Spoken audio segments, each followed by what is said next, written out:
Have you ever felt eyes watching you in an empty room?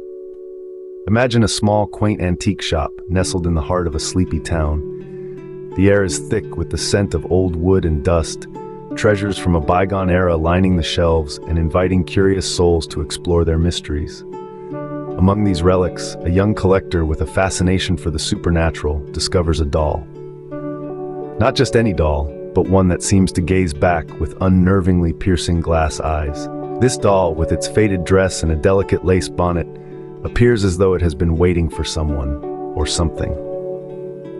The shopkeeper, noticing the collector's interest, leans in closer and begins to share a tale. With a voice low and tinged with caution, he speaks of the doll's origins, vague details of a long-forgotten time, whispers of its previous owners, and unsettling rumors that never seem to die. Little did the collector know, those glassy eyes hid secrets darker than the night itself. Nightfall brings silence, but some nights, silence is the last thing you find. As twilight deepens into the dark, our collector places a newly acquired doll onto a polished shelf in their living room. The doll, with glassy eyes and an almost imperceptible smirk, sits among other curiosities, yet it commands a peculiar presence. The first night under the new arrangement, the air shifts subtly. Whispers, too faint to discern their source or meaning, ripple through the stillness. A chill sweeps the room, bringing with it the unmistakable sensation of being observed, scrutinized from corners unseen. As the clock ticks towards the witching hour, the once still air grows heavy, laden with an unspoken dread. Morning light reveals a startling change. The doll is no longer in the same position as it was left. Now it faces the room, its small, porcelain hand lifted slightly, as if caught in a silent greeting or a sinister wave. With each passing night, the line between the imagined and the real blurred ever more. What would you do if your fears started staring back at you? Imagine the chill running down your spine as the very object of your nightmares begins to animate with a life of its own. In the dead of night, our collector, driven by a mixture of fear and fascination, sets up a camera aimed squarely at the old, weathered doll that has been causing so much unrest. As the sun rises, he reviews the footage. The room is silent except for the soft hum of the playback.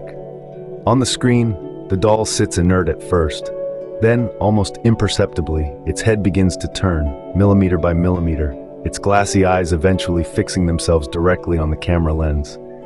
There's no one else in the room. The air is still, the curtains unmoved. Later, a conversation with an elderly neighbor sheds chilling light.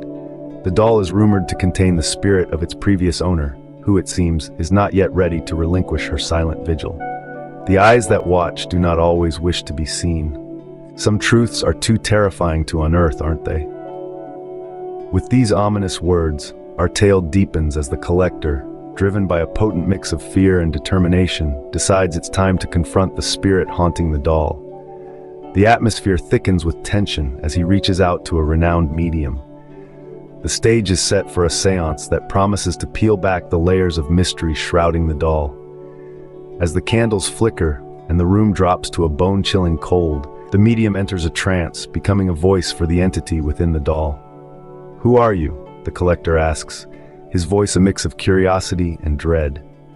The medium, speaking with an eerie calmness that belies the chilling message, reveals that the spirit is that of a young girl. She is restless, her soul tethered to the world of the living by traumas unresolved and secrets buried in the shadows of her past life. The room seems to grow even colder as the spirit's story unfolds, a tale of sorrow and betrayal that had bound her to the doll. The collector listens, a profound sadness washing over him as he realizes the depth of the tragedy before him. The doll, an innocent vessel, carries the weight of a tormented past that no one was meant to bear. In seeking answers, one must be prepared for the truths that might unfold.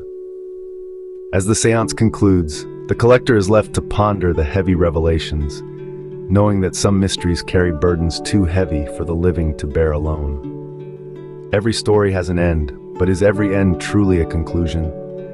In a desperate attempt to reclaim his peace, the collector returns the eerie doll to the dimly lit shelves of the antique shop. As he walks away, a final chilling glance at the doll through the shop window reveals its eyes, unsettlingly human, as if holding secrets of its own. This leaves us pondering the enigmatic nature of objects we deem haunted. Can we ever be certain that what we let go truly leaves us?